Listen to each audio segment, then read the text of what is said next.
I'm Cora King, 32, and I used to think friendship meant honesty wrapped in support. For 3 years, I endured their laughter every time I mentioned my sustainable fashion startup rolling eyes, dismissive smirks, and conversations that suddenly shifted when I spoke about my dreams. Cora's little hobby? They'd call it, as if my late-night sketching designs and researching suppliers were just another phase I'd outgrow like my college poetry obsession. But last Tuesday, everything changed. My inbox filled with messages I never expected, not from strangers celebrating our company's feature in Forbes, but from those same friends who'd spent years making me question my own vision. The subject lines all read the same: career opportunity inquiry. What I discovered about their true feelings and what they'd been saying behind my back would redefine everything I thought I knew about loyalty, success, and the people we trust. With our most vulnerable dreams, the photo sits on my desk now, faded and slightly torn at the edges, but I can't bring myself to throw it away. 4 young women with arms draped around each other, laughing at some long-forgotten joke outside. Our college dorm, Maya with her perfect blonde waves, Jessica adjusting her designer sunglasses, Rachel making her signature peace sign, and me wide-eyed and trusting, believing this bond would last forever. We called ourselves the Core Four, thinking we were so clever. Maya was the natural leader, the one who decided where we eat dinner or which parties were worth our time.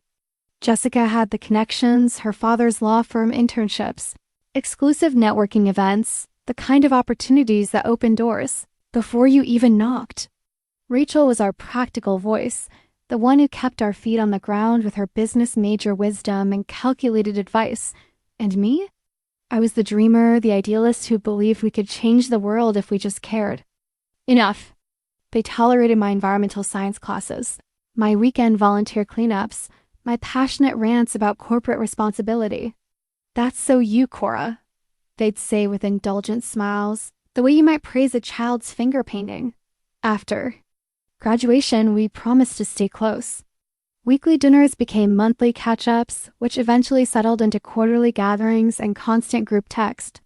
Maya landed at a prestigious marketing firm, Jessica joined her father's practice, and Rachel climbed the ladder at a Fortune 500 company. I bounced between nonprofit organizations, always feeling like I was falling behind their impressive career trajectories, but I told myself it didn't matter. We were friends, real friends.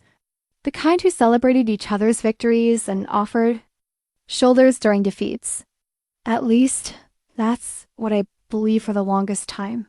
The subtle signs were always there, if I'd been willing to see them. The way conversations paused when I mentioned my work at the environmental nonprofit, how they'd exchange glances when I talked about making a difference instead of making money. The gentle but persistent suggestions that I should consider more practical career options. "You're so pure, Cora," Maya would say, and somehow it never sounded like a compliment. I should have recognized the competitive undercurrent that ran beneath our friendship. The way Jessica would casually mention her latest case victory right after I shared good news. How Rachel would pivot conversations to her promotion whenever I felt confident about my path. Maya's habit of offering unsolicited advice about my appearance, my choices, my future always framed as concern, always, leaving me feeling smaller, but loyalty is a stubborn thing. I convinced myself their success motivated me, that their concerns came from love. When you've shared late-night study sessions and heartbreak confessions, when someone has held your hair back during food poisoning and celebrated your graduation with genuine tears, it's easier to rationalize their behavior than question their intentions. They were my people, my chosen family, my safe harbor in an uncertain world. Or so I thought.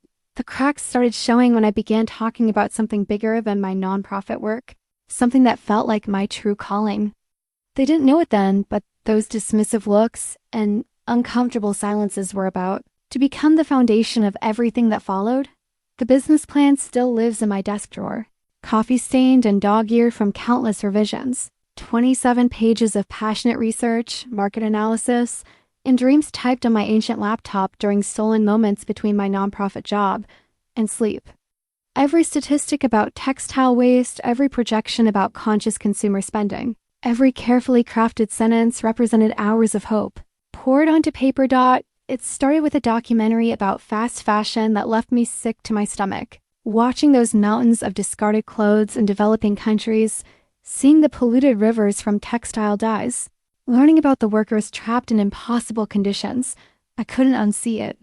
My environmental science background had taught me to recognize systemic problems, but this felt personal. Every time I opened my own overstuffed closet, I saw the contradiction between my values and my habits.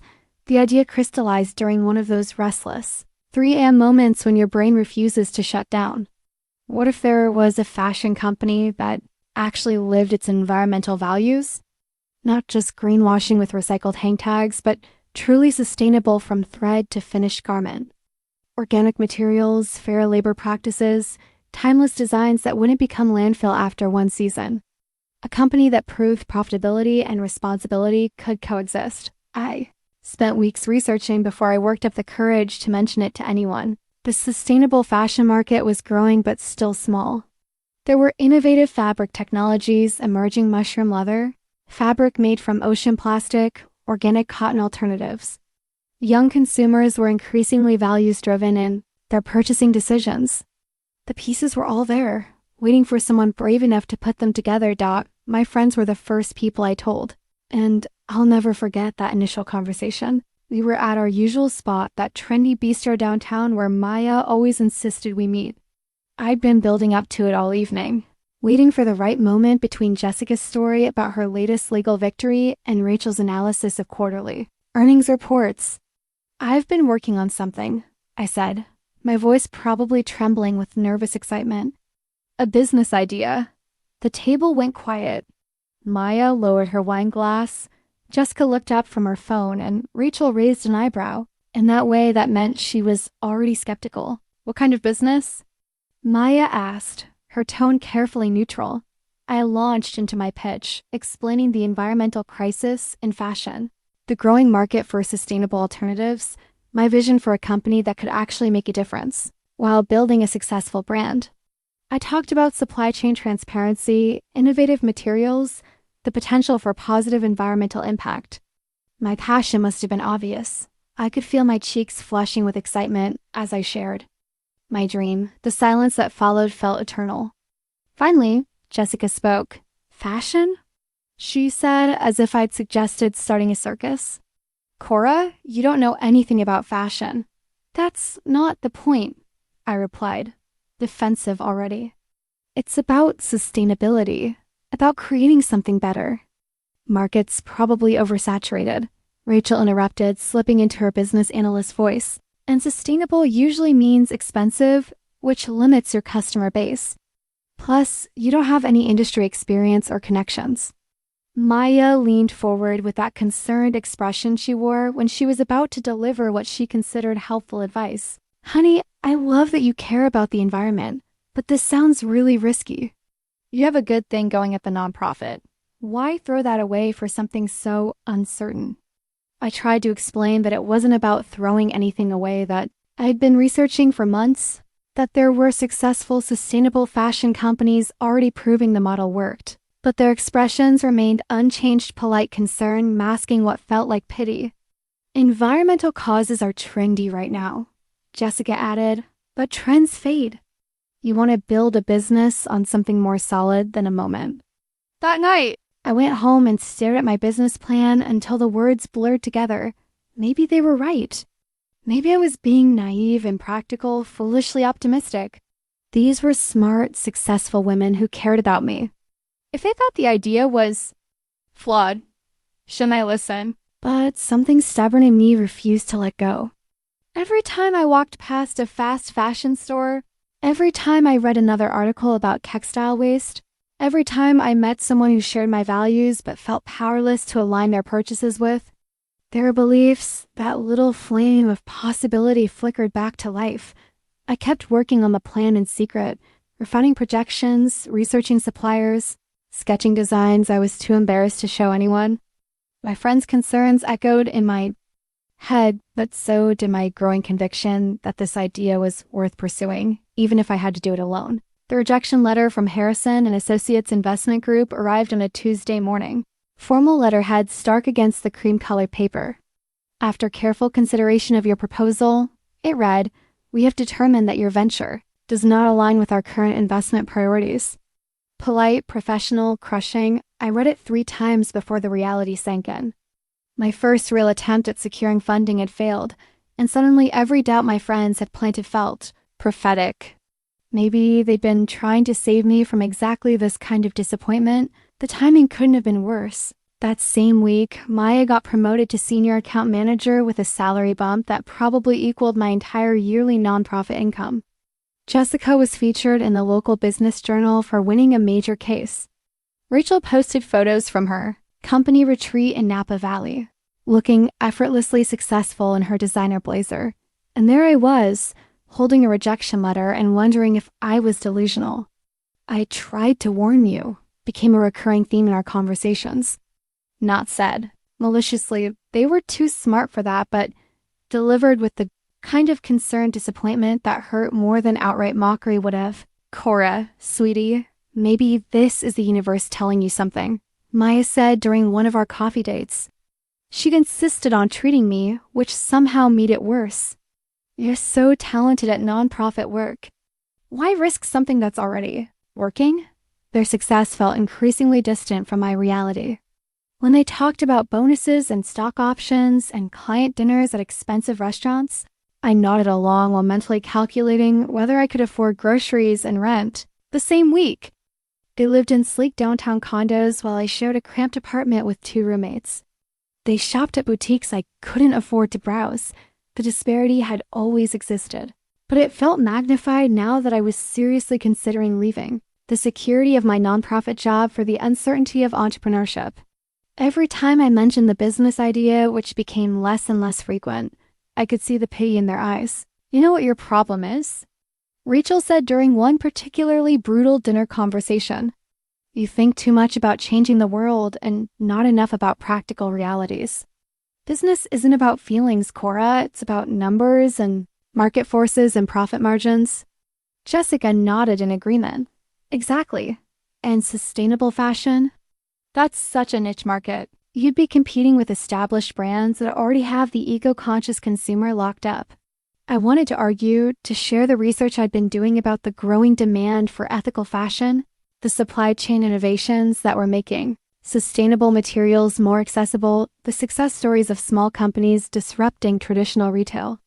But their certainty was overwhelming. When 3 intelligent, accomplished women all agree that your idea is flawed, it's hard to maintain faith in your own judgment. The worst part was how reasonable they sounded.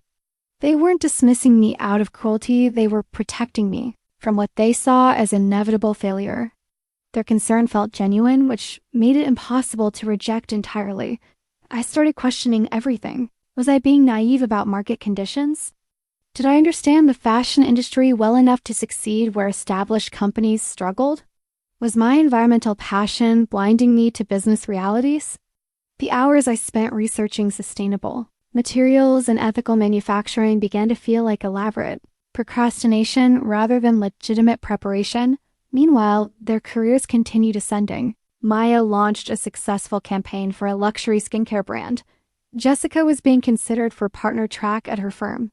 Rachel's company was expanding internationally, and she was being groomed for a director position. I tried to celebrate their wins, but each success felt like evidence of the path I should have taken. Stable, predictable, lucrative careers that didn't require risking everything on an untested idea. They were living proof that traditional success was achievable if you made smart, practical choices. "We just want what's best for you," became their constant refrain, and I believed them. Why wouldn't I? These were women who'd supported me through college heartbreaks and post-graduation uncertainty. They'd celebrated my nonprofit job, encouraged my environmental activism, listened to countless hours of my idealistic rambling. If they thought my business idea was impractical, they must be right. But even as doubt crept in, something stubborn in me refused to completely abandon the dream. Late at night, when their voices weren't echoing in my head, I'd pull out my business plan and feel that spark of possibility again. The numbers still made sense. The environmental needs still existed. The market opportunity was still real. I just wasn't sure I had the courage to pursue it without their support. I still have the receipt from Lumiere, that upscale French restaurant where my dreams were officially declared dead by jury of my closest friends. $28 for a salad I barely touched, $63 for a bottle of wine I didn't want to drink, and one devastating conversation that would change everything. It was Jessica's idea to have a serious talk about my business plans. She'd been watching me struggle with the investor rejection, seen me poring over revised business plans during our get-togethers, noticed my growing distance from their conventional success stories. As your friends, she said, we need to have an honest conversation about this fashion thing. They chose the restaurant, somewhere expensive enough to make me uncomfortable, but familiar enough to feel like neutral ground. I should have recognized it as a power move, the kind of subtle intimidation Jessica probably used in legal negotiations. But I was still naive enough to believe they genuinely wanted to help. Maya arrived first, looking polished in a way that probably cost more than my monthly rent. Rachel came straight from work, designer briefcase and all. Jessica swept in 10 minutes late, apologizing while somehow making her tardiness feel like a favor to the rest of us. The conversation started, gently. How was I feeling after the rejection? Had I considered other career options? Were there opportunities at my current nonprofit that I might be overlooking? All delivered with the kind of care and concern that made it hard to feel defensive. But as the wine arrived and the evening progressed, their gloves came off. Cora, we love you, but we need to be honest, Maya said, leaning forward with that expression she used when delivering what she considered harsh truths. This sustainable fashion idea, it's not realistic. The market research doesn't support it, Rachel added, switching into her business analyst persona. Sustainable fashion is a niche within a niche. You'd need massive startup capital, industry connections you don't have, and even then, most of sustainable brands struggle to turn a profit. Jessica nodded knowingly. And let's be frank about your qualifications. You have an environmental science degree and nonprofit experience. That doesn't translate to running a fashion company. You've never worked in retail, never managed a supply chain, never dealt with manufacturing. You're basically starting from zero in an industry where connections and experience are everything. Each point landed like a physical blow, but I tried to respond. I mentioned the sustainable fashion companies that were succeeding, the growing consumer demand for ethical alternatives, my months of research into materials and suppliers. That's exactly what I mean, Jessica interrupted. You're living in research instead of reality. Reading about an industry isn't the same as understanding it. You think passion is enough, but business requires more than good intentions. Maya reached across the table and patted my hand in a gesture that felt more condescending than comforting. Sweetie, you have such a good heart, but you're not a business person. You're an idealist. There's nothing wrong with that, but it's not the same thing. Environmental causes are trendy right now, Rachel continued, but trends fade. What happens when the next big thing captures people's attention? You'd be stuck with inventory nobody wants and debt you can't repay. The final blow came when they started discussing my personality, my temperament, my suitability for entrepreneurship as if I weren't sitting right there. Cora's always been the dreamer in our group, Maya said to the others. Remember in college how she wanted to save every stray cat on campus? This feels like the same impulse. She's never been good with confrontation, Jessica added. Business requires making tough decisions, dealing with difficult people. I just don't see her negotiating with suppliers or firing underperforming employees. And the financial risk? Rachel shook her head sadly. Cora, you barely make ends meet on your nonprofit salary. How could you possibly handle the stress of business ownership? What if you fail? You'd lose everything. I sat there watching 3 women who claimed to love me dissect every reason I wasn't capable of pursuing my own dream. They delivered each criticism with the concerned tone of people who thought they were saving me from myself. We just want what's best for you, Maya concluded. You're so good at what you do. Why risk that for something so uncertain? The word that broke me was stupid. It came from Rachel, delivered almost casually. Look, I know this sounds harsh, but pursuing this idea right now would be stupid. You don't have the money, the experience, or the connections. It would be financial suicide. Stupid, not misguided, not risky, not premature. Stupid. I excused myself to the bathroom and stared at my reflection in the ornate mirror, trying not to cry. These were my closest friends, women I trusted more than my own judgment sometimes. If they all agreed that my dream was stupid, what did that say about me? When I returned to the table, they'd already ordered dessert and moved on to discussing Maya's upcoming vacation. The conversation about my business was over, dismissed as thoroughly as a rejected manuscript. I paid my portion of the bill money I couldn't really afford to spend and drove home in silence. That night, I put my business plan in the bottom drawer of my desk and tried to convince myself they were right, but something had shifted during that dinner. For the first time, I questioned not just my business idea, but the foundation of our friendship. Real friends might express concerns, might raise valid objections, might worry about risks. But would they demolish your dreams so thoroughly? Would they dismiss your passions so completely? As I lay in bed that night, I made a decision that would change everything. I was going to pursue this idea anyway, with or without their support. The lease agreement for 847 Industrial Boulevard, Unit 3C, was the first document I ever signed that felt like a declaration of independence. 400 square feet of concrete floors and fluorescent lighting in a converted warehouse on the wrong side of town. No windows, questionable plumbing, and a heating system that seemed to operate on its own mysterious schedule.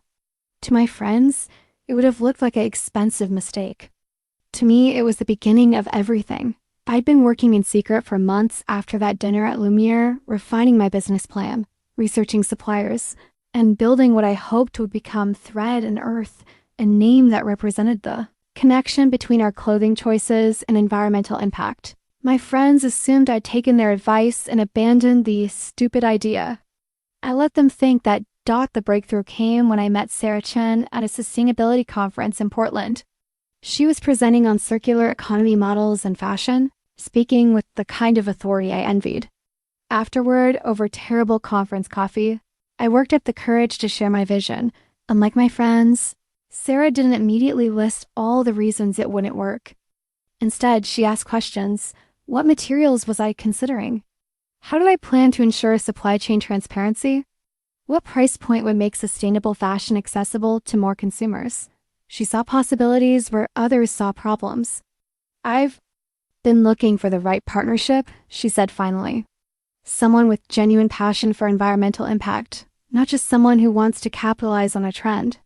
Sarah brought 15 years of fashion industry experience, connections with ethical manufacturers, and a pragmatic approach to business that balanced my idealistic vision. More importantly, she believed in what we were trying to build. Finding the warehouse space was Sarah's idea. Startups that survive learn to bootstrap, she explained as we toured the depressing little unit. Every dollar we don't spend on fancy offices is a dollar we can invest in product development or marketing. The rent was manageable barely, and the location put us close to the port where many of our imported materials would arrive. We signed a year lease with an option to extend, betting everything on our ability to make this work. Moving in was simultaneously exciting and terrifying. Sarah arrived with a carload of secondhand furniture from Craigslist. I contributed my ancient laptop, a folding table that wobbled, and boundless determination. We spent the first day cleaning years of dust and grime, transforming the space into something that at least looked like it could house a legitimate business. The isolation was the hardest part. My friends had no idea I'd taken this step, and I wasn't ready to tell them. Our weekly dinners continued, but now I sat through their career updates while hiding the most important development in my own life. When Maya complained about office politics or Jessica discussed her latest case, I wanted to share my own professional challenges, finding reliable suppliers, learning about fabric testing standards, navigating import regulations. Instead, I nodded sympathetically and changed the subject when they asked about my job at the nonprofit, which I'd reduced to part-time to focus on Thread and Earth. They assumed I was struggling financially because of the hour reduction, and I let them think that was the whole story. The early wins felt enormous because I had no one to share them with. Our first supplier agreement with a certified organic cotton producer in India. The completion of our initial design collection, 5 versatile pieces that could create dozens of outfit combinations. Our first prototype samples, which arrived in plain brown boxes that felt like Christmas morning. Sarah and I would work late into the evening, surrounded by fabric swatches and cost projections, planning a future that existed only in our shared imagination. She understood the vision in ways my friends never had. When I talked about creating fashion that didn't exploit workers or destroy ecosystems, she didn't look at me like I was naive. She helped me figure out how to make it profitable. Your friends don't get it because they've never had to think about the real cost of their choices, Sarah observed one evening as we reviewed manufacturer specifications. They can afford to buy whatever they want without considering the environmental or social impact. That's privilege, not wisdom. The financial sacrifice was real. I lived on ramen noodles and generic peanut butter, walked instead of driving whenever possible, and canceled every subscription service I could live without. My savings account, never impressive to begin with, dwindled to double digits. Some nights, I lay awake calculating how many months I could survive if the business didn't start generating revenue soon. But for the first time in years, I felt aligned with my own values. Every decision we made, from choosing suppliers to designing packaging, reflected the change I wanted to see in the world. We weren't just building a business. We were creating proof that commerce and conscience could coexist. The loneliness was a small price to pay for the integrity of pursuing something I truly believed in, even if the people closest to me couldn't understand why. The bank statement that arrived in March was a stark reminder of how thin the line between courage and foolishness really was. Account balance, negative $47.32. Overdraft fees, $175. Between the warehouse rent, initial inventory costs, and basic living expenses, my financial foundation had crumbled faster than I'd anticipated. I stared at the numbers until they blurred, my stomach churning with a familiar mixture of panic and determination. Sarah had warned me that the first year would be brutal, but seeing my financial situation laid out in black and white made everything feel impossibly real. My friends remained oblivious to my struggles, though not from lack of opportunity to notice. During our monthly dinners, they casually discussed their latest purchases, Maya's new handbag that costs more than my rent, Jessica's weekend spa retreat, Rachel's kitchen renovation that could have funded my business for 6 months. I smiled and nodded, occasionally mentioning that money was tight, but they seemed to assume it was typical nonprofit worker poverty rather than entrepreneurial sacrifice. You should really ask for a raise, Maya suggested during one particularly tone-deaf conversation about her bonus. I mean, you work so hard at that environmental place. They're lucky to have you. If only she knew that my work now involved 16-hour days in a windowless warehouse, learning everything from fabric sourcing to e-commerce platforms to small business tax law. The nonprofit job I kept part-time provided barely enough income to cover food, and even that was becoming unsustainable.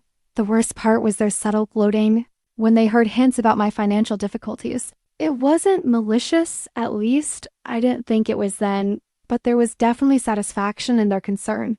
They'd warned me that idealism didn't pay the bills, and my situation seemed to prove them right. I hate to say I told you so, Rachel said when I mentioned having to choose between groceries and gas for the week, but maybe it's time to look for a better paying position. I could put in a word at my company if you want something more stable. Jessica nodded sympathetically. The nonprofit sector is noble, but it's not sustainable long term. You need to think about your future, Cora. Retirement, buying a house, financial security, those things matter. They thought they were offering helpful career advice to a friend who was finally ready to abandon her practical idealism for adult responsibilities. They had no idea that my financial struggles were actually investments in something they'd already dismissed as impossible. The emotional toll was perhaps worse than the financial strain. I'd lie awake calculating whether I could afford another month of rent, wondering if my friends had been right all along. Every rejected wholesale inquiry, every potential customer who chose a cheaper fast fashion alternative, every day that passed without meaningful revenue felt like evidence my own delusion. Sarah kept me grounded during the worst moments. Every successful business goes through this phase. She reminded me when I seriously considered giving up. The difference between entrepreneurs who succeed and those who fail isn't talent or luck. It's persistence through the ugly middle part that nobody talks about. But Sarah didn't have to sit through dinner conversations where her closest friends unknowingly celebrated her potential failure. She didn't have to pretend everything was fine, while privately wondering if she destroyed her financial future for a dream that might never materialize. The breaking point came when my credit card was declined buying coffee with Maya. The humiliation was overwhelming, especially when she insisted on paying with that mix of pity and superiority that I was beginning to recognize as her default response to my struggles. "Cora, I'm worried about you," she said as we sat in the trendy cafe she'd chosen, sipping lattes that cost more than my daily food budget. "You seem stressed all the time lately. Maybe it's time to consider whether that nonprofit job is really fulfilling your potential." I wanted to scream. I wanted to tell her that I was working 18-hour days building something meaningful, that my stress came from pursuing my dreams rather than settling for security, that her concern felt more like condescension than caring. Instead, I nodded and thanked her for looking out for me. That night, I made 2 decisions that would prove crucial. First, I applied for a small business loan, despite my deteriorating credit score and non-existent collateral. Second, I stopped sharing any details about my financial situation with my friends. Their concern was becoming toxic, feeding my own doubts and making it harder to maintain the optimism that entrepreneurship required. The loan application was rejected within a week, but something had shifted in my relationship with failure. Instead of seeing it as confirmation that I should quit, I saw it as one more obstacle to overcome. My friends' predictions of inevitable failure were no longer prophecies. I feared they were challenges I was determined to prove wrong. The email from Green Threads Boutique arrived on a Thursday morning when I was questioning everything. Sarah and I had been pitching our collection to retailers for months, accumulating rejection after polite rejection. Our savings were depleted, our credit maxed, and I was seriously considering whether my friends had been right all along. But there it was in my inbox. Thread and Earth Wholesale inquiry. We'd like to place an order. Elena Rodriguez, owner of Green Threads, wanted to carry our entire initial collection. 50 pieces to start with the potential for more if they sold well. It wasn't a massive order by industry standards, but for us, it represented validation that our vision could translate into actual business. I called Sarah immediately, my hands shaking as I dialed. "We got one," I said when she answered. "An actual order? From a real store?" The silence on the other end lasted so long I thought we'd been disconnected. Then I heard her crying the kind of relieved, exhausted tears that come after months of relentless stress and uncertainty. Elena's boutique specialized in ethically made fashion for conscious consumers, exactly the market we've been targeting. She understood our mission, appreciated our commitment to transparency, and loved the quality of our samples. More importantly, she believed her customers would too. "I've been looking for a line like this for years," she explained during our follow-up call. "Something beautiful and well-made that doesn't compromise my values. Your pieces are exactly what the sustainable fashion movement needs, accessible luxury that doesn't cost the earth." The order required us to scale up production faster than we planned. We worked 18-hour days coordinating with our suppliers, double-checking quality standards, managing shipping logistics. It was exhausting and exhilarating and terrifying all at once. I wanted desperately to share this milestone with someone who would understand its significance. Sarah celebrated with me, of course, but she was so deep in the operational details that neither of us had time to fully process what we'd achieved. My friends, meanwhile, remained unaware that Thread and Earth even existed. Our first production run shipped to Elena's boutique in late spring. Watching those carefully packaged garments leave our warehouse felt like sending children off to their first day of school proud, nervous, hopeful. We put everything into those 50 pieces. Our vision, our values, our entire financial future. The next few weeks crawled by as we waited to hear how the collection was performing. Elena sent encouraging updates. Customers were responding well to the quality, asking questions about our manufacturing process, appreciating the story behind the brand. But would appreciation translate to actual purchases? Then the reorder came. 20 additional pieces, plus a request to expand into their summer collection. Elena's customers weren't just buying our clothes. They were becoming advocates for sustainable fashion, sharing our story on social media and recommending us to friends. "You've created something special," Elena told me during one of our regular check-ins. "These aren't just clothes, they're a statement about what fashion could be if more companies cared about their impact." The financial relief was enormous, but the emotional validation was even more significant. We'd proven that conscious consumers existed and were willing to pay for products that aligned with their values. Every sale represented someone choosing to support ethical manufacturing, sustainable materials, and fair labor practices. More opportunities began emerging. A boutique in Portland reached out after seeing our pieces at Green Threads. A yoga studio wanted to carry our basics. A corporate client inquired about custom pieces for their environmentally focused rebrand. Each new conversation felt like evidence that we'd identified a real market need. My friends started noticing changes in my demeanor. They attributed them to the wrong causes. I seemed less stressed about money, more confident in conversations, more optimistic about the future.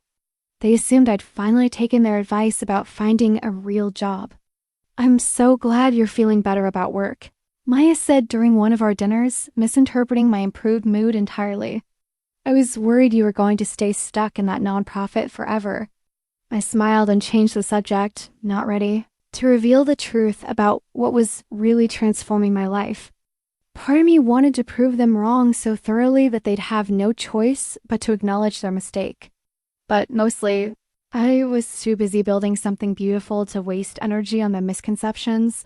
The success with Green Threads opened other doors, but more importantly, it opened my mind to possibilities I'd been afraid to imagine. We weren't just surviving, we were beginning to thrive.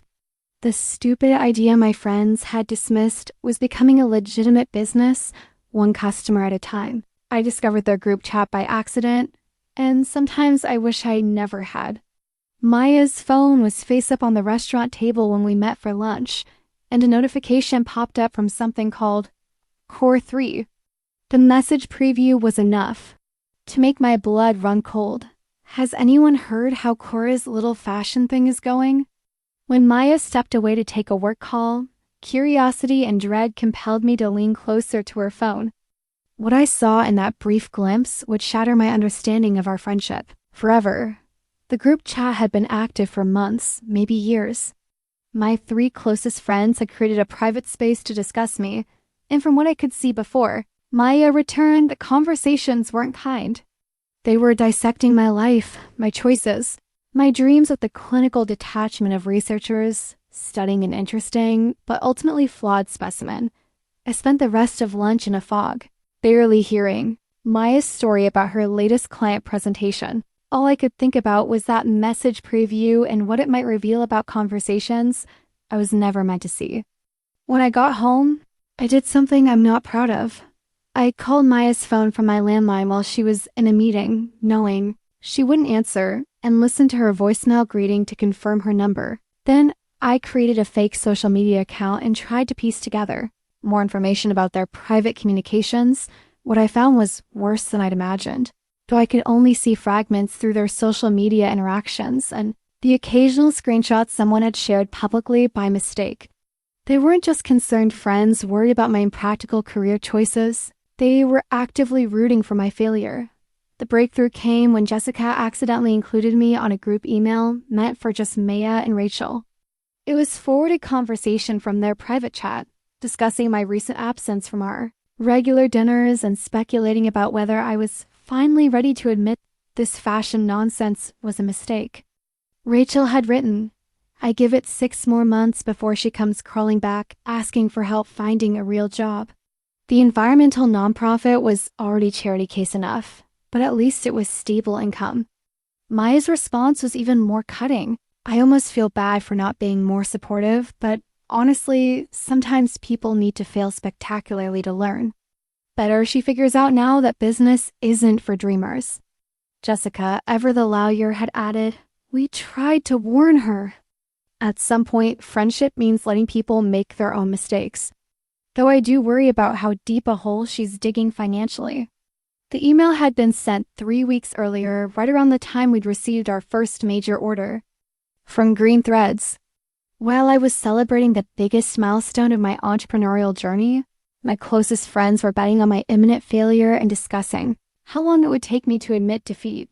I read the exchange dozens of times, each pass revealing new layers of betrayal. They hadn't just dismissed my business idea, they were actively hoping it would fail so they could be proven right. My struggles weren't sources of concern. They were evidence supporting their superior judgment. The cruelest part was realizing how long this had been going on.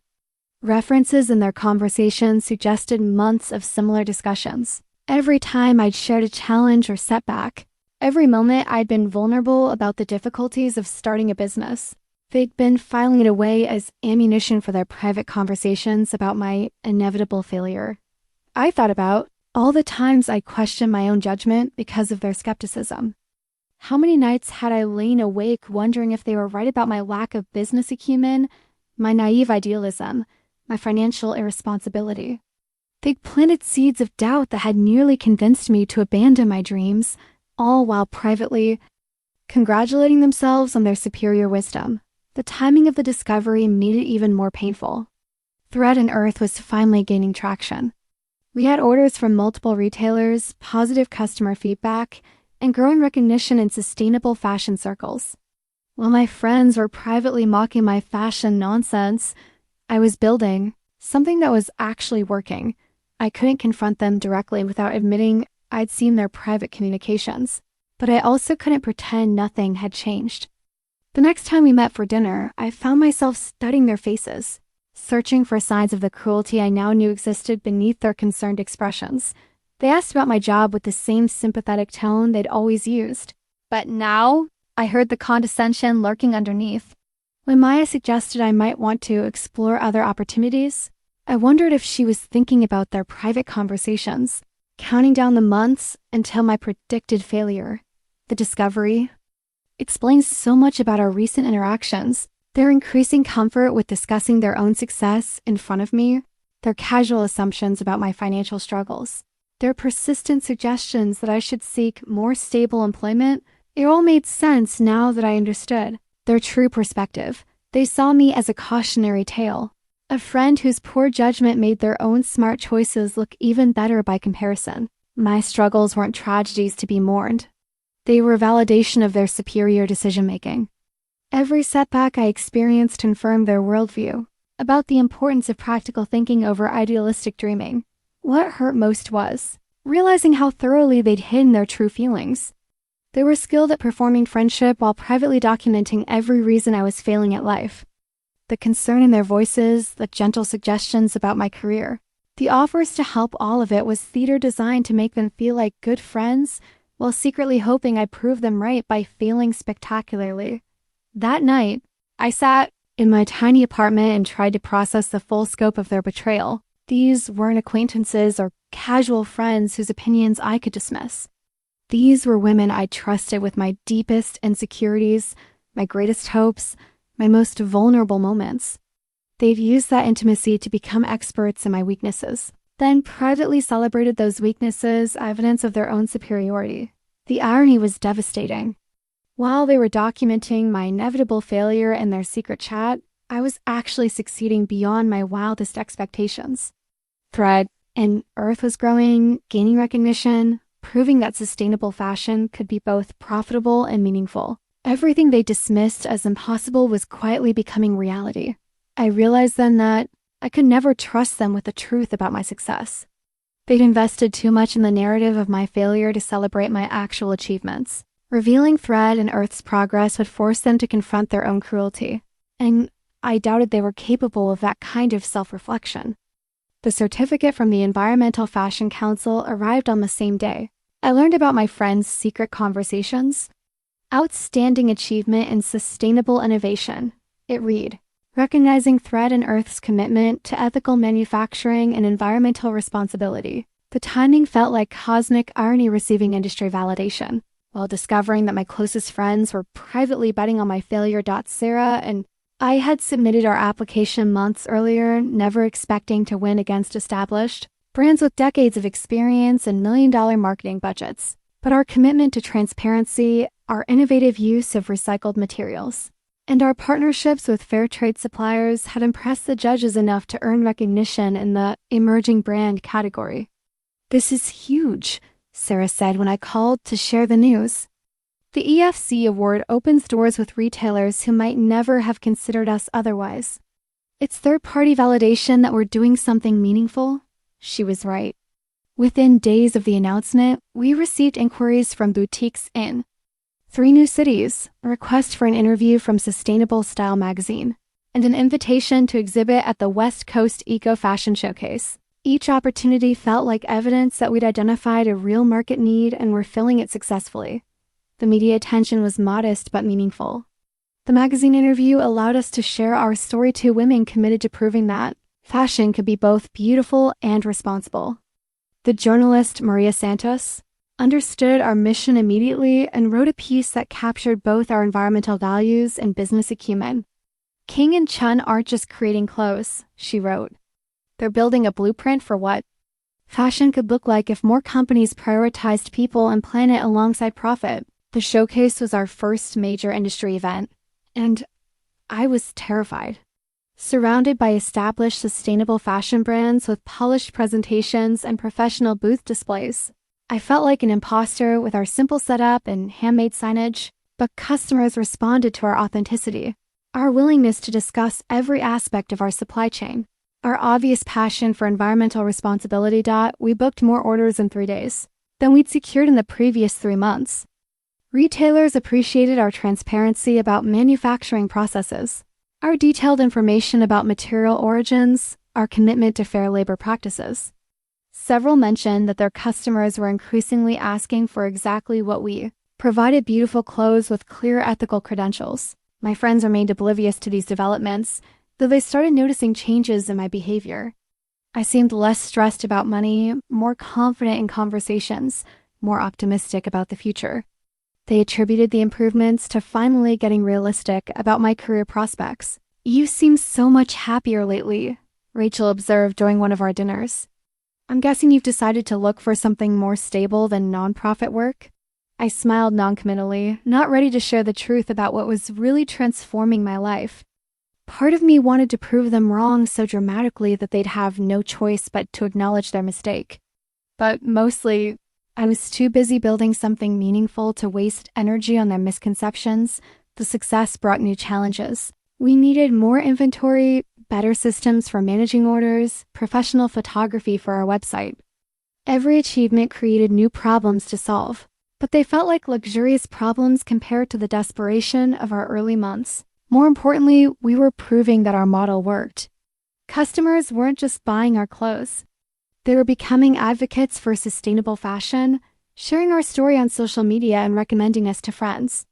Each sale represented someone choosing to support ethical manufacturing, sustainable materials, and fair labor practices.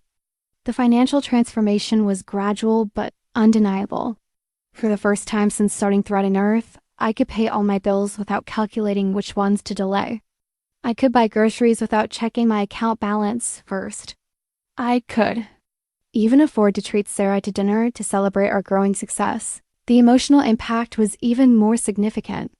Every positive review, every reorder from a satisfied retailer, every customer who wrote to thank us for creating clothes that aligned with their values. It all felt like validation that my instincts had been right. The idea my friends had dismissed as stupid was becoming a legitimate business that was actually making a difference. I started carrying myself differently, speaking with more authority about business and entrepreneurship. When conversations turned to career topics, I no longer felt defensive about my choices or apologetic about my financial situation. I had proof that my path, however unconventional, was leading somewhere meaningful. My friends interpreted these changes as evidence that I was finally growing up and abandoning my impractical idealism for adult responsibilities. They had no idea that my newfound confidence came from successfully building exactly the kind of business they'd insisted was impossible. The phone call came on a Tuesday morning while I was reviewing fabric samples in our warehouse. "Is this Cora King from Thread and Earth?" The voice was professional, confident, This is Jennifer Walsh from Forbes. I'm working on a piece about young entrepreneurs disrupting traditional industries, and your company keeps coming up in my research. I nearly dropped the phone. Forbes wanted to interview Mimi, the woman whose business idea had been dismissed as stupid just 18 months earlier. Jennifer had been tracking sustainable fashion companies for a feature on innovators under 35 who were reshaping commerce through environmental consciousness. Your model is exactly what we're looking for, she explained. You've proven that sustainability and profitability aren't mutually exclusive. Our readers want to understand how young entrepreneurs are building successful businesses while addressing global challenges. The interview process was intense and exhilarating. Jennifer asked detailed questions about our supply chain, our growth strategy, our financial projections. She wanted to understand not just what we were doing, but how we were doing it differently from established fashion companies. What made you believe this could work when so many people probably told you it couldn't? She asked during our 2-hour conversation. I thought about my friends' dinner interventions, their private group chat discussions about my inevitable failure, their gentle but persistent suggestions that I should abandon this nonsense for something more practical. I think when you're solving a real problem, you have to trust that others will recognize the solution even if they can't see it initially, I said diplomatically. Sustainable fashion isn't a trend, it's a necessity. I knew that if we could create beautiful, affordable, ethical clothes, conscious consumers would respond. Jennifer spent hours fact-checking our claims, verifying our supply relationships, confirming our sales figures. Forbes didn't feature companies without thorough research, and knowing that we'd pass their scrutiny felt almost as validating as the eventual publication. The article appeared in the magazine's 30 Under 30 and Sustainability issue, with Thread and Earth featured prominently in a section about fashion innovators. My photo taken in our warehouse surrounded by organic cotton samples and fair trade certification documents occupied half a page alongside a detailed profile of our company's mission and achievements. King's Thread and Earth proves that the next generation of fashion entrepreneurs isn't choosing between profit and principle. The article read, by prioritizing transparency, environmental responsibility, and fair labor practices, she's building a business model that conscious consumers are eager to support. The response was immediate and overwhelming. Our website crashed from traffic within hours of the article going live. My inbox filled with messages from retailers, investors, potential customers, and journalists wanting follow-up interviews. Sarah and I spent the entire day fielding calls and emails from people who'd never heard of us before, but suddenly wanted to know everything about Thread and Earth. But the messages that shocked me most came from 3 familiar email addresses: Maya, Jessica, and Rachel, the friends who'd spent years dismissing my business idea and privately documenting my expected failure, all sent virtually identical messages with the subject line, Career Opportunity Inquiry. Maya's email was the most elaborate. Hi, Cora. I just saw the amazing Forbes article about your company. I had no idea you were building something so impressive.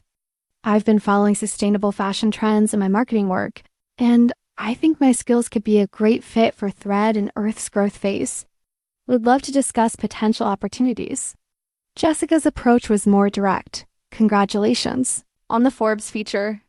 I've been increasingly interested in corporate sustainability law, and I think Thread and Earth could benefit from having legal expertise as you scale. Happy to chat about how I might contribute to your team. Rachel's message attempted to rewrite history entirely. I'm so proud of what you've accomplished with Thread and Earth.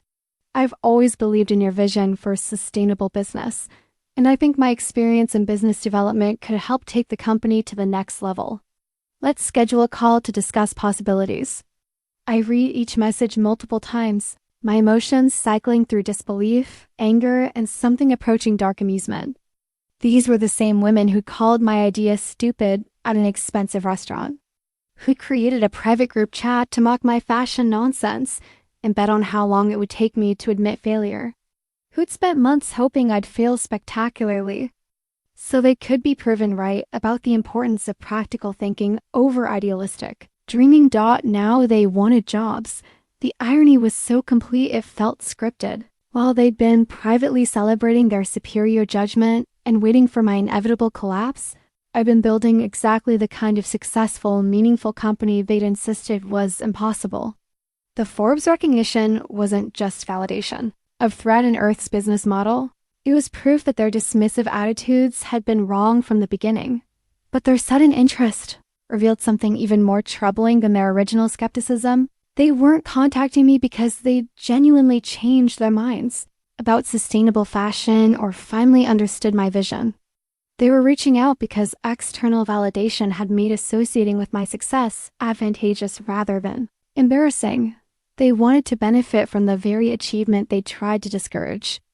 The email thread that started with 3 career opportunity inquiry messages quickly became the most surreal correspondence of my life.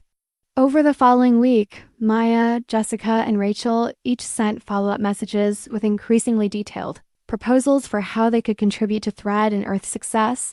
Maya's marketing proposal was the most polished, complete with a PowerPoint presentation attached.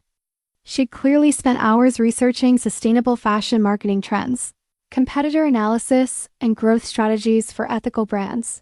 Her email outlined how her experience with luxury lifestyle brands could help Thread and Earth reach aspirational consumers who want to feel good about their purchases. "I've been watching the sustainable fashion space evolve," she wrote, "and I think Thread and Earth is positioned to become the leading voice for conscious luxury. My background in premium brand marketing could help amplify your message to reach consumers who prioritize both style and values." The presentation was impressive. If you ignored the fact that this was the same woman who'd spent years dismissing my environmental concerns as naive idealism and my business plans as financial suicide, now she was positioning herself as an expert in the exact market she'd insisted didn't exist.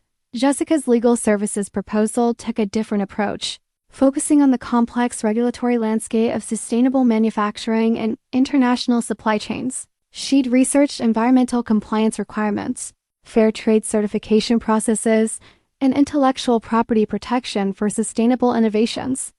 As Thread and Earth scales, you'll need sophisticated legal support to navigate international trade law, environmental regulations, and supply chain compliance, her email explained. My experience in corporate law, combined with my growing interest in sustainability legal frameworks, makes me uniquely qualified to help protect and grow your business. Her sudden growing interest in sustainability law was particularly rich, considering she'd previously argued that environmental regulations were bureaucratic obstacles that made business unnecessarily complicated. Now she was presenting those same regulations as opportunities for legal specialization. Rachel's business development pitch was the most audacious, proposing a complete strategic partnership rather than simple employment. She'd created financial projections, market expansion plans, and operational scaling strategies that demonstrated thorough research into our industry and competitors. "I've been analyzing Thread and Earth's market position since the Forbes article," she wrote, "and I see tremendous opportunities for strategic growth. My experience in business development and financial analysis could help you capitalize on the momentum you've built and scale efficiently into new markets." The irony was staggering. Rachel was proposing to help us capitalize on momentum that she'd actively discouraged me from building in the first place. Her financial projections were based on the exact business model she'd previously called unsustainable and market-naive. Each proposal revealed how thoroughly they'd misunderstood my motivations and values. They focused on growth, scaling, market domination, the conventional business metrics they'd always prioritized. None of them mentioned environmental impact, worker welfare, or the mission-driven aspects of Thread and Earth that had always been central to my vision. Maya wanted to help us reach aspirational consumers, missing the point that our customers weren't buying status symbols but making values-based purchasing decisions. Jessica saw legal complexity as an opportunity for billable hours rather than meaningful work towards supply chain justice. Rachel viewed our success as a case study in market opportunity, rather than proof that business could be a force for positive. Change. Their applications also revealed how little they actually knew about Thread and Earth despite their recent research. Maya's marketing proposal suggested partnerships with luxury influencers who had no connection to sustainability movements. Jessica's legal strategies focused on protecting intellectual property that we deliberately shared with other sustainable brands. Rachel's expansion plans prioritized markets where environmental message would have minimal impact. They were trying to squeeze thread and earth into the conventional business frameworks they understood, the same frameworks they'd used to dismiss the company's viability in the first place. They couldn't see that our success came precisely from rejecting those conventional approaches. The personal nature of their outreach was perhaps the most painful aspect. These weren't cold professional inquiries from strangers who'd learned about "You Sir Forbes." These were messages from women who'd shared my most vulnerable moments, who'd known my dreams before anyone else, who'd watched me struggle and privately hoped I'd fail. Maya signed her email "Love Always," as if we were still close friends rather than people whose relationship had been fundamentally altered by her secret cruelty. Jessica referenced our college friendship and shared values that had apparently emerged only after external validation made association with me advantageous. Rachel mentioned always believing in my vision, despite months of documented evidence. To the contrary, they were rewriting history in real time, attempting to transform years of dismissive skepticism into supportive friendship that had somehow been misunderstood. They wanted to benefit from my success while avoiding accountability for their attempts to undermine it. Reading their proposals felt like watching skilled performers audition for roles they'd refused to play when it mattered most. Now that the show was a hit, they wanted to claim they'd been supporters all along. I decided to meet with each of them individually, partly from morbid curiosity and partly from a need to understand how they would attempt to rationalize their sudden career pivots. The conversations that followed revealed depths of self-deception, an opportunism that fundamentally changed how I viewed human nature. Maya arrived at our coffee meeting with a portfolio of marketing materials she prepared for Thread and Earth, complete with mood boards and campaign concepts. She clearly invested significant time researching our brand, our competitors, and sustainable fashion marketing trends research she could have done years earlier when I was desperately seeking support and validation. I have to admit, I underestimated your vision initially, she said, settling into her chair with the confident demeanor of someone making a generous concession. I was thinking too conventionally about fashion retail, but seeing how you've built this community around conscious consumption, it's brilliant marketing, even if that wasn't your primary goal. She spoke about Thread and Earth as if she were analyzing a case study rather than discussing the dreams she'd helped me doubt. Every aspect of our success was reframed through marketing terminology. Our environmental mission became values-based. Branding, our transparent supply chain became authenticity marketing. Our community of conscious consumers became engaged brand advocates. The sustainable fashion space is exploding right now, she continued, and Thread and Earth is perfectly positioned to capture market share from both traditional retail and other eco-brands. With the right marketing strategy, we could scale this into a major lifestyle brand. I listened to her pitch with growing amazement at her ability to discuss my company as if she'd always supported it. When I gently reminded her about the dinner at Lumiere, where she called the idea impractical, she brushed it off as initial concerns about market timing rather than fundamental opposition to the entire concept. I was worried about your financial stability, she explained, rewriting history with remarkable confidence. Starting a business is risky, and I wanted to make sure you'd thought through all the challenges. But you proved that you could handle those challenges, so now I'm excited to help you take it to the next level. The gaslighting was so smooth, I almost admired its craftsmanship. She'd transformed years of dismissive skepticism into protective concern, her secret group chat mockery into supportive friendship, her hope for my failure into evidence of caring about my welfare. Jessica's approach was more legally precise, but equally revisionist. She met me at her law firm's conference room, surrounded by the trappings of conventional success she'd always valued above my environmental idealism. I've been following sustainable business law for months, she began, pulling out files of research she compiled since the Forbes article. The regulatory landscape is incredibly complex, And I think Thread and Earth could benefit from proactive legal strategy rather than reactive compliance. She outlined potential legal challenges we might face as we scaled: supply chain liability, environmental certification requirements, international trade regulations. Her analysis was thorough and professionally presented, as if she'd been working in sustainability law for years rather than discovering it the week my company gained national recognition. "I've always been impressed by your commitment to ethical business practices," she said, apparently forgetting every conversation where she dismissed environmental regulations as bureaucratic obstacles to efficient commerce. "I think there's a real opportunity to position Thread and Earth as a legal pioneer in sustainable manufacturing compliance." When I asked about her previous skepticism regarding environmental business practices, she claimed her concerns had been about implementation challenges rather than philosophical disagreement with sustainability goals. "I wanted to make sure you understood the legal complexities before diving in," she explained. "But clearly you've navigated those challenges successfully. So now I'd love to help protect what you've built and ensure you're positioned for continued growth." It was like listening to someone speak a foreign language, familiar words, arranged in completely unfamiliar ways. The woman who'd spent years arguing that environmental concerns were impractical luxuries for businesses was now presenting herself as a sustainability legal expert who'd always supported my mission. But Rachel's meeting provided the most shocking revelation of all. We met at the upscale restaurant where they originally declared my business idea stupid, and the irony wasn't lost on either of us.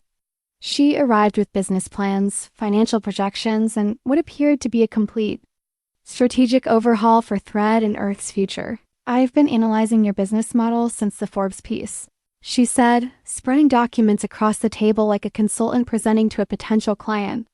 "The numbers are really impressive, especially given your bootstrap approach to scaling." As she discussed our revenue growth, market positioning, and expansion opportunities, I noticed her phone buzzing with notifications. When she glanced at it, I caught a glimpse of the message preview.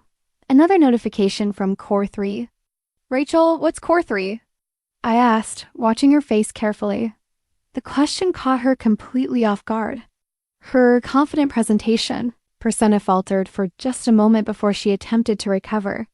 "Oh, it's a group chat with some college friends," she said, her voice suddenly uncertain. "Which college friends?" The silence stretched between us as she realized I knew more than she'd expected. Her phone buzzed again, and this time the message preview was clearly visible. "Is she buying any of our pitches?" It was from Maya discussing my meetings with them in real time. They were coordinating their approaches, sharing information about my responses, strategizing together about how to secure positions at the company they'd spent years hoping would fail. "Rachel," I said quietly, "I know about the group chat. I know what you've all been saying about me and my business for months."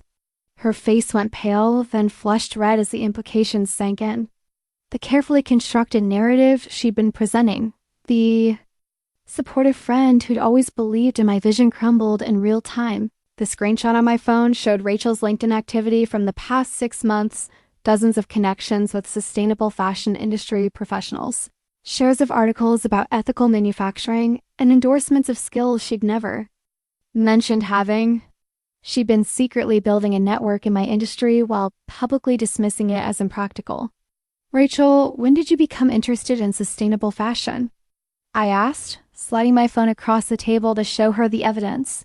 She stared at the screen, her carefully prepared business presentation forgotten as she processed being caught in her deception. The confident consultant persona she'd maintained throughout our meeting dissolved, replaced by something much more vulnerable and desperate.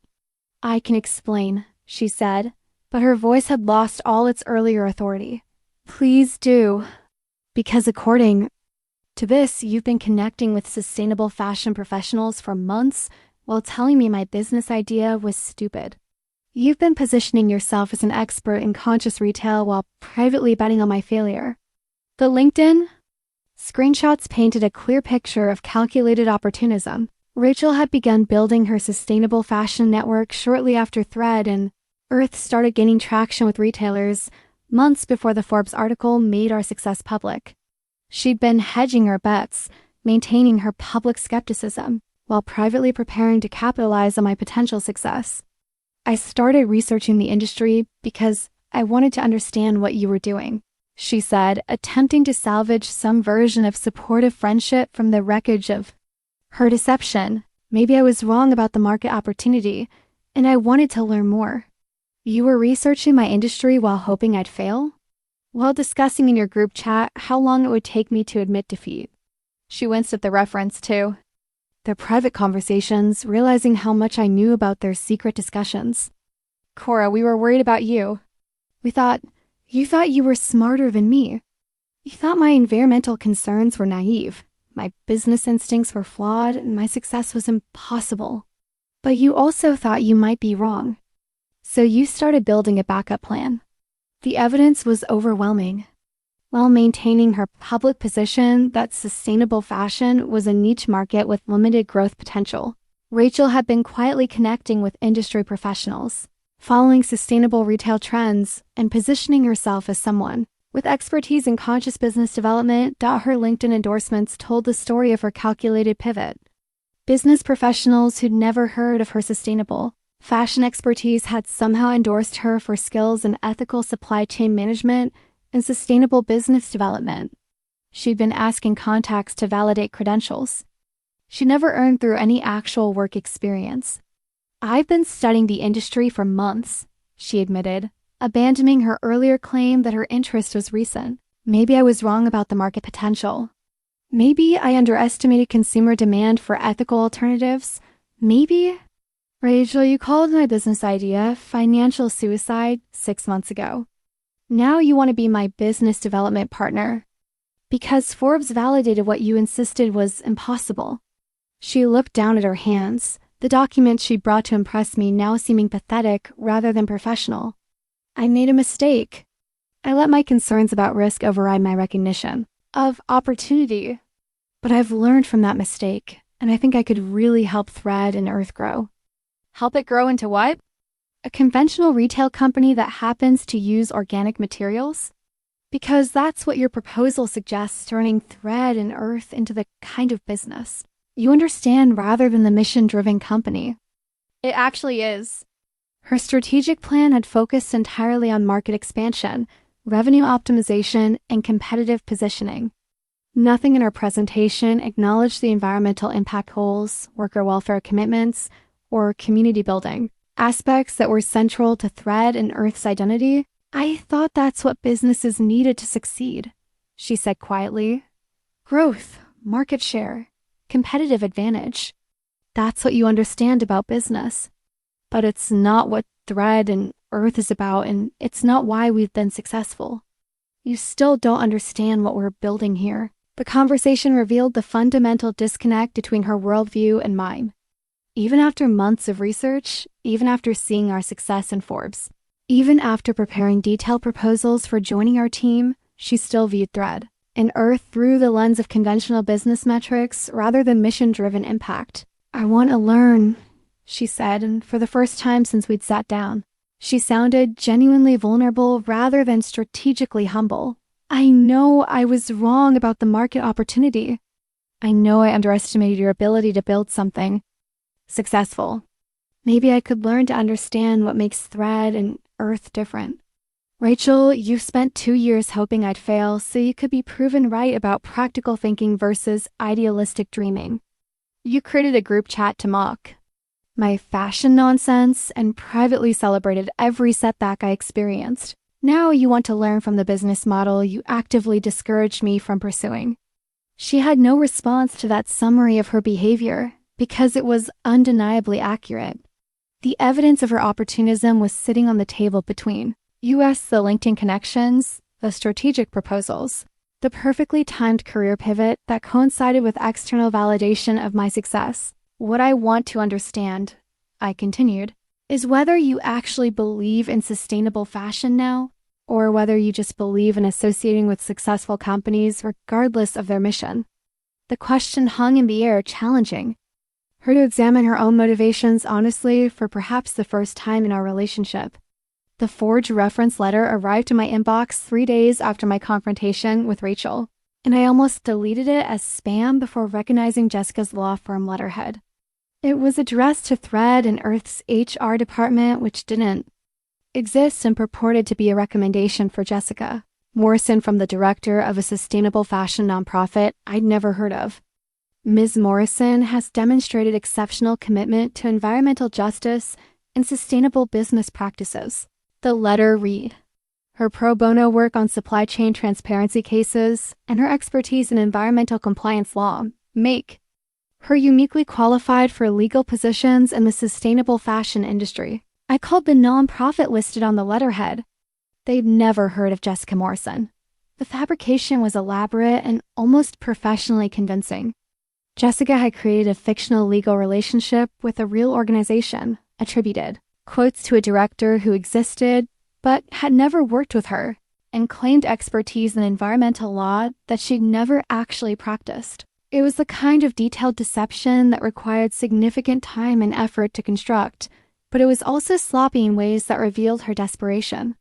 The nonprofit's actual mission focused on wildlife conservation, not fashion industry reform. The director she quoted specialized in habitat protection law, not supply chain regulation. A few minutes of basic fact-checking revealed the entire reference as an elaborate lie.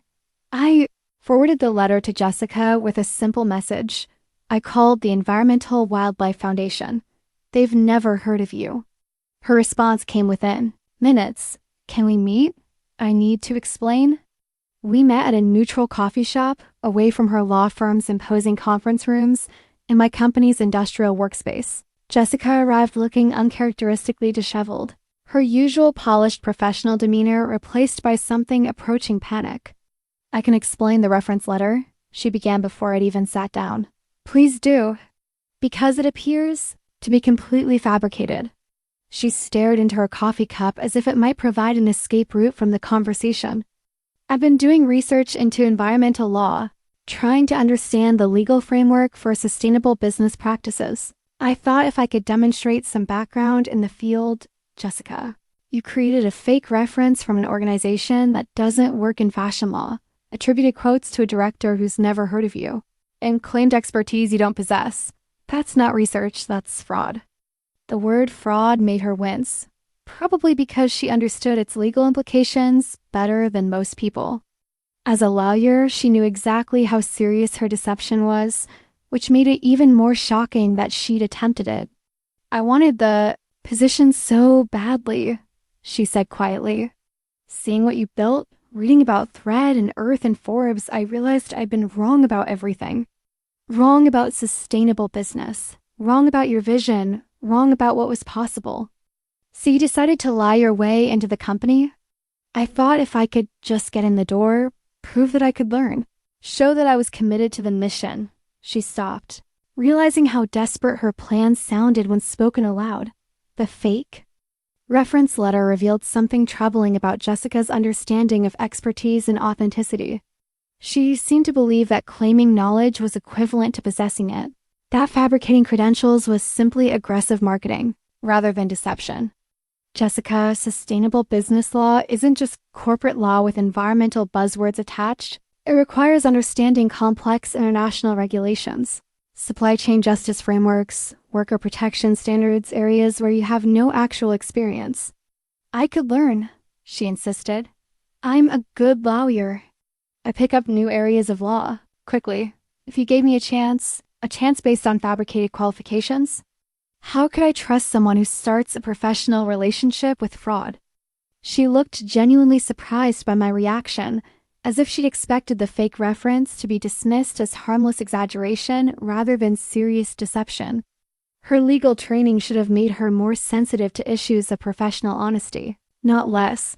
I've been watching Thread and Earth's success and thinking about all the opportunities I missed, she said. When we discouraged you from starting the business, when we called your idea impractical, we were protecting our own worldview rather than supporting your vision. It was the closest any of them had come to acknowledging the real impact of their behavior. But even this admission was framed around their missed opportunities rather than the damage they'd caused to our friendship. You weren't just protecting your worldview, Jessica. You were actively hoping I'd fail so you could be proven right. And now that I've succeeded, you want to benefit from the very achievement you tried to prevent. I know how this looks, she said. I know the timing makes it seem opportunistic. But seeing your success made me realize how narrow my thinking had been, how focused I was on conventional career paths rather than meaningful work. And that realization led you to forge a reference letter? She had no good answer to that question. The fabricated credentials revealed that her interest in thread and earth was still fundamentally about advancing her own career rather than genuinely supporting our mission. Someone truly committed to sustainable business wouldn't begin their involvement with fraud.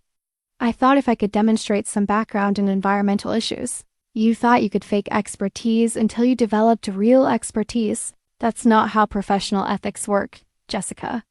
And it's not how mission-driven businesses work. The conversation continued for another hour, but it became increasingly clear that Jessica viewed the fake reference as a tactical error rather than an ethical failure. She was apologetic about being caught, not about attempting the deception in the first place. Her approach to joining Thread and Earth revealed the same instrumental thinking that had characterized her dismissal of the business originally. She saw our success as a career opportunity to be captured rather than a mission to be genuinely supported. The fake reference letter was just the most obvious manifestation of her fundamentally transactional view of professional relationships. What I don't understand, I said as our conversation wound down, is why you thought I'd hire someone who started with fraud, especially for a company built on transparency and ethical practices. She looked genuinely puzzled by the question, as if the contradiction hadn't occurred to her. I thought once you saw my potential contribution, the reference letter wouldn't matter. Jessica, the reference letter is everything. It shows that you still don't understand what Thread and Earth represents or why we've been successful. You can't build authentic relationships through deception, and you can't support ethical business practices through fraud. As I left the coffee shop, I realized that Jessica's fabricated credentials were perhaps the perfect symbol of my friend's approach to our relationship. They'd all been performing versions of friendship and support that bore little resemblance to their true feelings. The fake reference letter was just Jessica's attempt to perform expertise in sustainable business the same way she'd been performing care about my success. None of them had changed their fundamental values or developed genuine interest in environmental issues. They'd simply recognized that associating with my success was now advantageous and were willing to say or do whatever seemed necessary to secure that association, even if it meant fabricating their qualifications entirely. The handwritten letter arrived at my apartment on a Saturday morning, delivered by hand rather than mail.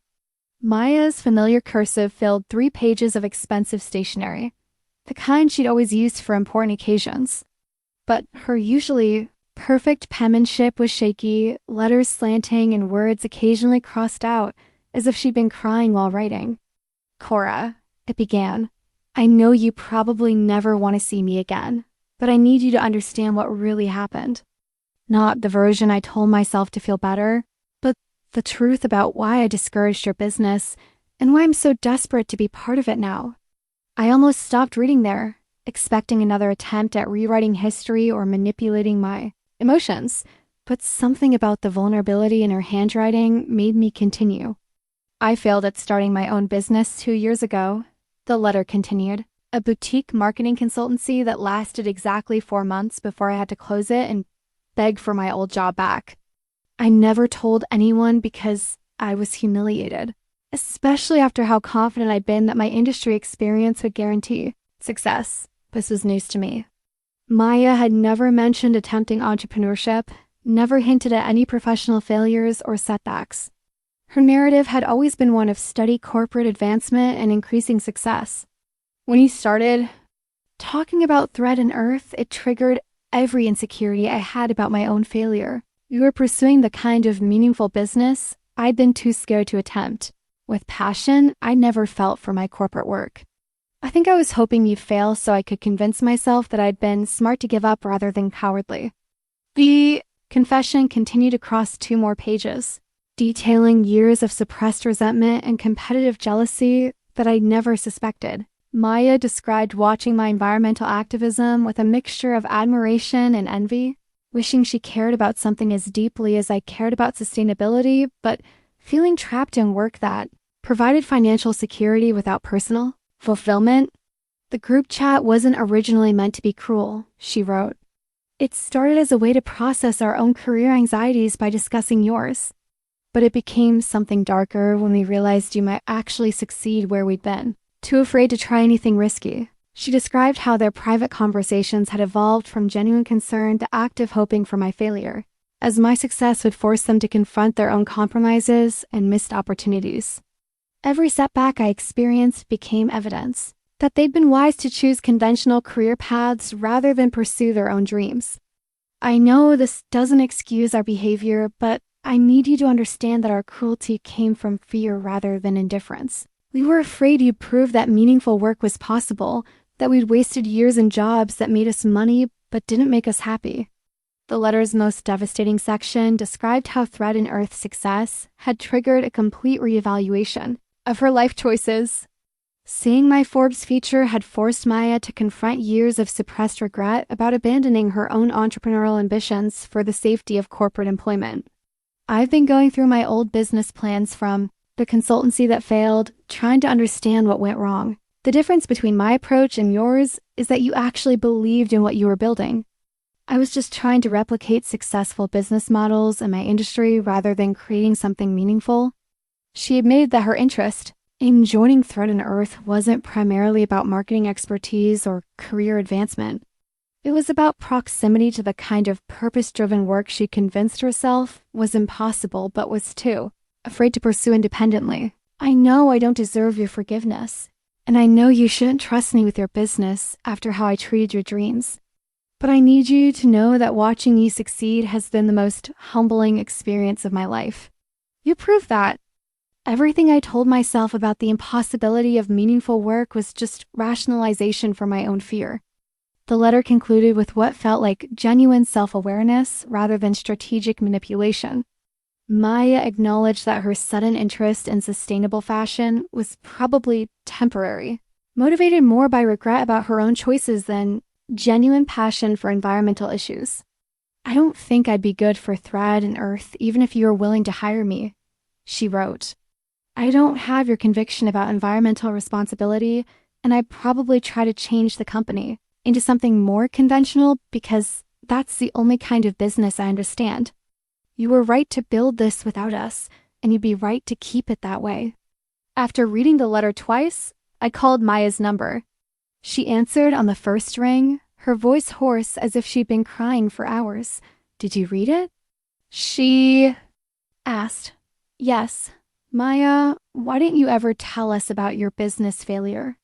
The silence lasted so long I thought she might have hung up, because admitting it would have meant acknowledging that I'd given up on my dreams while you were still fighting for yours.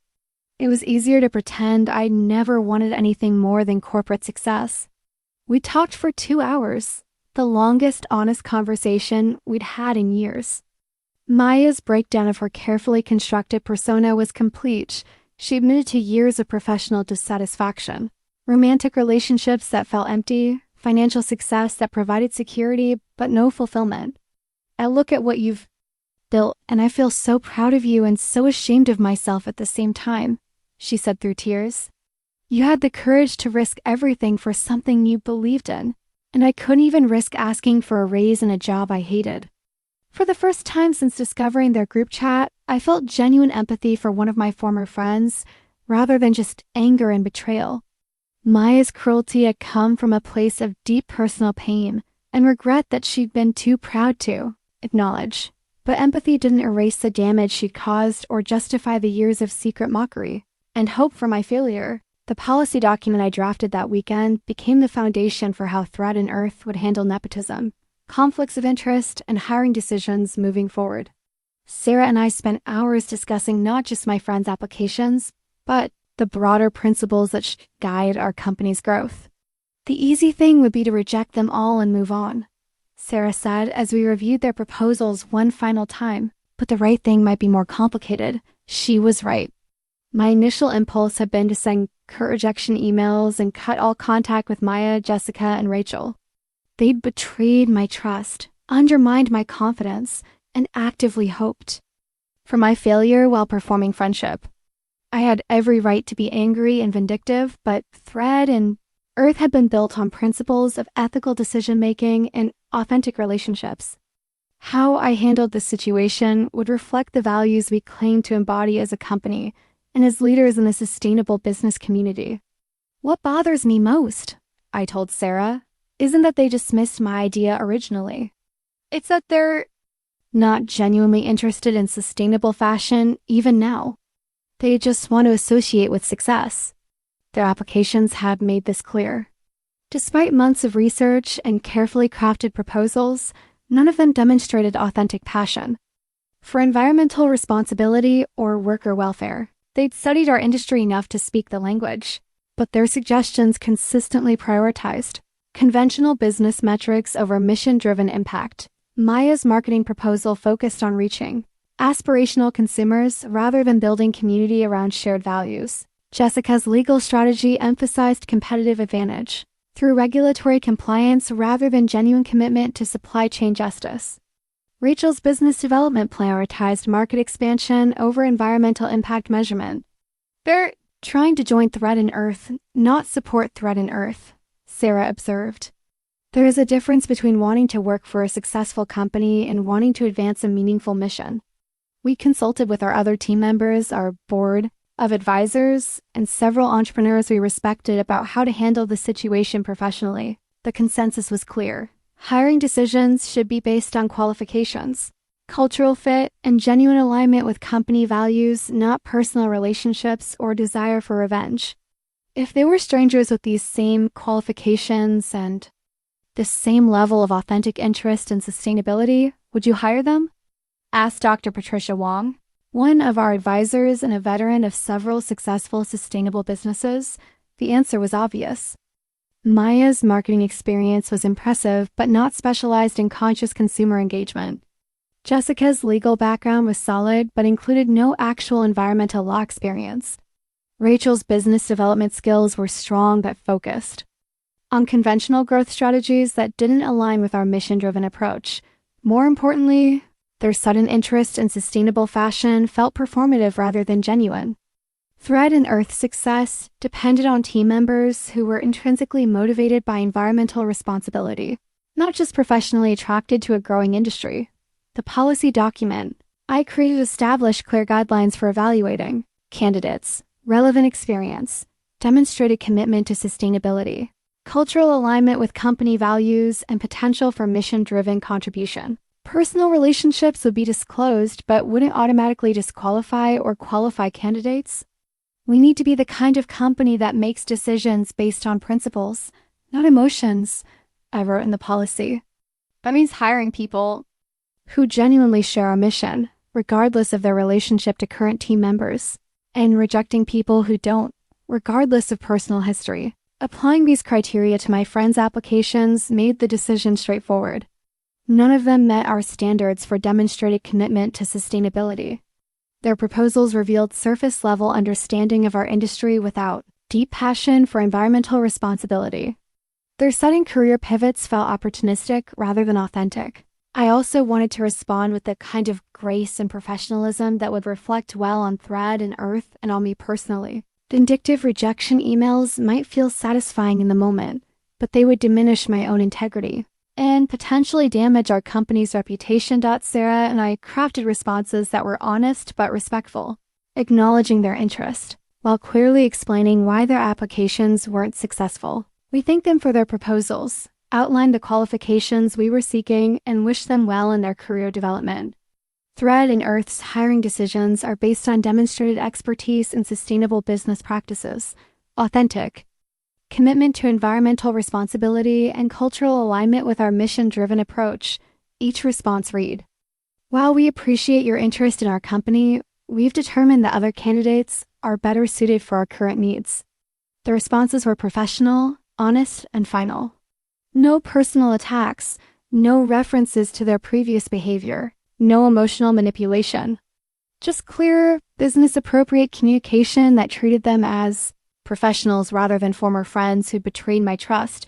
Sending those emails felt like the most mature thing I'd ever done. I was choosing to respond to their opportunism with integrity, their deception with honesty, Their selfishness with principled decision making. It was the kind of response that upheld Thread and Earth's values while protecting my own emotional well-being. I wasn't seeking revenge, but I wasn't compromising my standards either. I was choosing justice, fair treatment based on merit rather than personal relationships or grudges. The photo on my desk now shows a different kind of Circle 12 people gathered around our conference table at Thread and Earth's new headquarters. All of us wearing pieces from our latest collection, unlike that faded college picture of four naive friends. This image represents relationships built on shared values rather than shared history. Sarah sits to my right, still my closest collaborator and the person who believed in our vision when it existed only on coffee-stained business plans. Marcus, our head of sustainable sourcing, came to us from a fair trade certification organization where he'd spent years ensuring workers received fair wages for their labor. Priya leads our design team with 15 years of experience creating beautiful clothes from innovative sustainable materials. James handles our finances with the precision of someone who understands that profitability and responsibility aren't mutually exclusive. Each person in that photo chose Thread and Earth because they genuinely care about transforming fashion into a force for environmental good.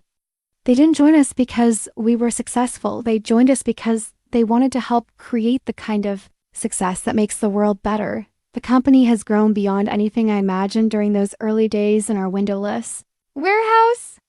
We now employ 47 people across design, production, marketing, and operations. Our clothes are carried in over 200 boutiques nationwide, and our direct-to-consumer business serves customers in 15 countries. We've been featured in Vogue, won sustainability awards, and been invited to speak at conferences about the future of ethical fashion, but the metrics that matter most aren't financial. We've diverted over 50,000 pounds of textile waste from landfills through our fabric recycling program. Our supplier partnerships provide stable, fair wage employment for over 300 workers in 5 countries. Our customers have created an online community of nearly 100,000 people who share tips for sustainable living, celebrate each other's conscious choices, and prove that commerce can build connections rather than just extract profit. Financial success still amazes me sometimes. Last year, Thread and Earth generated over $8 million in revenue while maintaining our commitment to paying living wages, using only sustainable materials, and supporting environmental restoration projects. We proved that the false choice between profitability and responsibility was exactly that false. Maya, Jessica, and Rachel never responded to my rejection emails.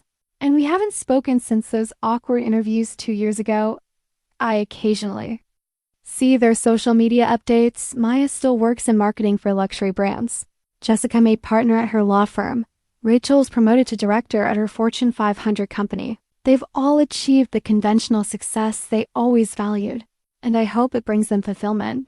Sometimes I wonder if they learned anything from watching Thread and Earth's growth, if seeing our success forced them to reconsider their assumptions about meaningful work and risky dreams. But mostly, I don't think about them at all. The energy I once spent managing their skepticism and processing their betrayal now goes toward building something beautiful with people who share my vision. Hardest lesson was learning to distinguish between people who support your dreams and people who tolerate them. Real friends celebrate your vision even when they don't fully understand it, offer help even when success isn't guaranteed, and trust your judgment even when they would make different choices. They don't wait for external validation to decide whether your dreams are worth supporting. I found those kinds of friends now in unexpected places. Elena, the boutique owner who placed our first order, has become a mentor and advocate who introduced us to other retailers and customers. Dr. Wong, our advisor, shares her decades of sustainable business experience with generous wisdom. My team members have become the kind of chosen family that celebrates victories and provides support during challenges. The relationships built around shared mission feel fundamentally different from friendships based on shared history or convenience. When Marcus gets excited about a new sustainable fabric technology, when Priya designs a piece that perfectly balances beauty and environmental responsibility, when James finds a way to improve our supply chain efficiency while increasing worker benefits, these moments of aligned passion create bonds that feel more authentic than anything I experienced with Maya.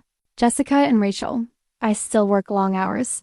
Still worry about cash flow and supply chain disruptions and customer satisfaction. Entrepreneurship remains challenging, risky, and occasionally overwhelming. But every difficulty feels worth it because I'm building something that reflects my deepest values rather than compromising them for security or approval. The young woman in that college photo who believed her friends would always support her. Dreams was naive in some ways, but right about what mattered most. Dreams are worth pursuing, especially when the people closest to you can't see their value. Sometimes the greatest gift skeptics can give you is the motivation to prove them wrong. Thread and Earth exist because I chose to trust my own vision over their doubts, my own values over their conventional wisdom, my own definition of success over their narrow metrics. It thrives because I found people who genuinely share that vision rather than just tolerate it. The core 4 is gone, but what replaced it is stronger, more authentic, and built to last. These new foundations can support whatever comes next because they're based on truth rather than performance, mission rather than convenience, love rather than fear. And that, it turns out, makes all the difference.